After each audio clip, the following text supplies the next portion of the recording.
Today we are going to study India and the world, that is chapter 1 in SST. So we are going to conclude four points, that is 3 ages of Indian history and its division, sources of information of medieval India, main features of medieval European history, knowledge of the East that Arab spread to the West. Now, generally the study of history has been divided into 3 parts, और जो history है उसको main 3 parts में divide किया गया है. One is the ancient age, medieval age and the modern age. It is very important to learn why and how this division has been made.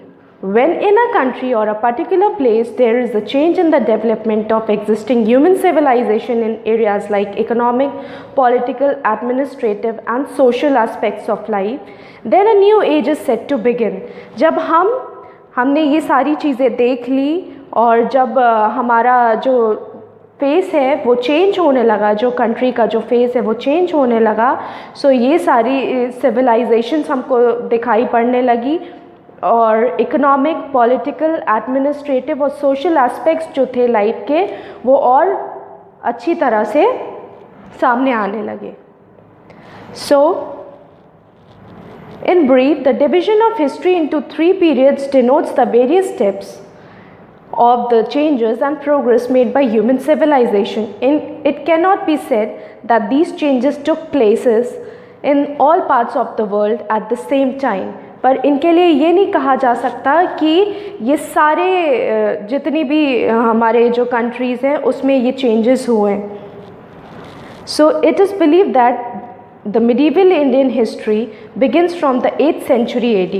So ये माना जाता है कि जो medieval period है वो 8th century से start हुआ है.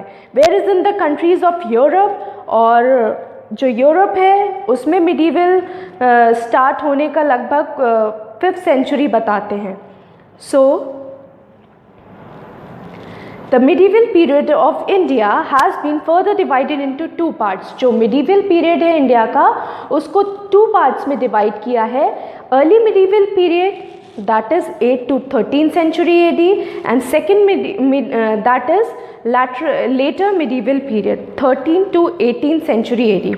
The medieval Indian history of different from the ancient India's history in many ways. In the beginning of the medieval period के begin होने से पहले the Indians met the followers of a new religion. जो Indians थे वो नए religion के followers से मिले. As a result of this, और इसका result ये हुआ, some changes took place in the society. So इस तरह से बहुत सारे changes हमारी society में देखे गए.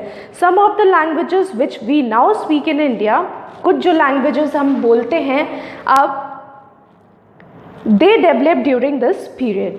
सम ऑफ द फूड भी, जो आज हम खाना भी खाते हैं, कुछ ऐसी चीज़ें जो खाते हैं वो भी मिडीवल पीरियड से ही आई हैं. And the clothes we wear, even the clothes we wear, और जो भी हम क्लोथ्स पहनते वो भी became popular during this period.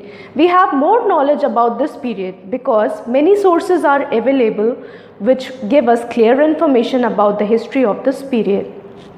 Now we are going to study sources of study of medieval India.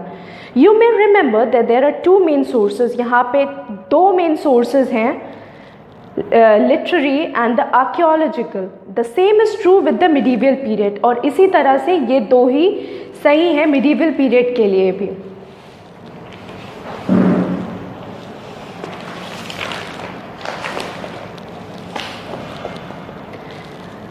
Know about the medieval period. A great variety of literary sources are available, like writing on palm leaves and birch bark. और medieval period के लिए कहा जाता है जो literary sources है वो writing जो है इन्होंने palm leaves पे दी है और birch bark पे. और in archaeological sources we have a great deal of inscription written on plates of copper or stones. Inscription वो होता है जो किसी stone पे या copper या किसी चीज़ पे ऐसी plate रहती है उसके ऊपर जो सोर्सेज या लिखे गए होते, that is known as inscription. From the 13th century paper was use for writing, और 13th सेंचुरी से ही पेपर यूज़ हुआ है राइटिंग के लिए। A number of these writings still exist, और आज भी इन राइटिंग्स को हम देख सकते हैं। Some of them were chronicles or account of the life and activities of various rulers and dynasties. और बहुत ये सारी चीज़ें जो हैं हमें बताती हैं कि जो पहले के जो रूलर्स थे और जो डायनेस्टीज़ थी उनके बारे में हमें बताते हैं। So during this period some foreign writers also came to India with the Turkish invaders, और बहुत सारे इसी समय में बहुत सारे जो फॉरेन राइटर्स थे वो भी इंडिया आए टर्किश इन्वेडर्स के साथ। जो टर्की के लोग थे, जो टर्की ने जो इन्वेड किया उनके साथ ये लोग यहाँ पर आए। Had written about the Delhi Sultanate and the Mughal rulers, और इन्होंने दिल्ली सल्तनत और मुग़ल रूलर्स के बारे में लिखा। The famous among them were, और इनमें से जो सबसे फेमस थे वो थे Ibn Battuta, Marco Polo, Al-Biruni and Barani, Niccolo Conti, Abdul Razzaq and Bernier and Tavernier. From the 15th to 18th century, the Mughal ruled almost over whole of India. और जैसे कि आप जानते हैं कि 15 to 18th century में Mughals ने rule किया इंडिया को। Some of the Mughal rulers had written autobiographies about their lives, government and important events. और यहाँ पे बहुत सारे लोगों ने जो रूलर्स थे उन्होंने लिखा और ऑटोबायोग्राफीज़ भी लिखी कि किस तरह से गवर्नमेंट थी उस जगह की या क्या इम्पॉर्टेंट इवेंट्स होते थे उस समय। Others had written accounts about the lives of the rulers, और बहुत सारे लोगों ने अपने रूलर्स के बारे में लिखा है, जैसे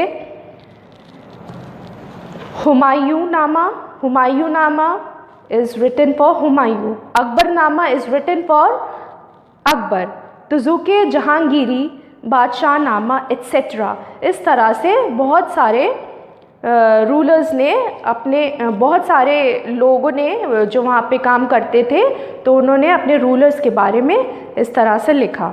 the contemporary royal orders and royal correspondence are also important sources of the study of medieval history. So इस तरह से जितने भी रॉयल ऑर्डर्स हैं, रॉयल कॉरेस्पॉन्डेंस हैं, they are the important sources of the study of the medieval history.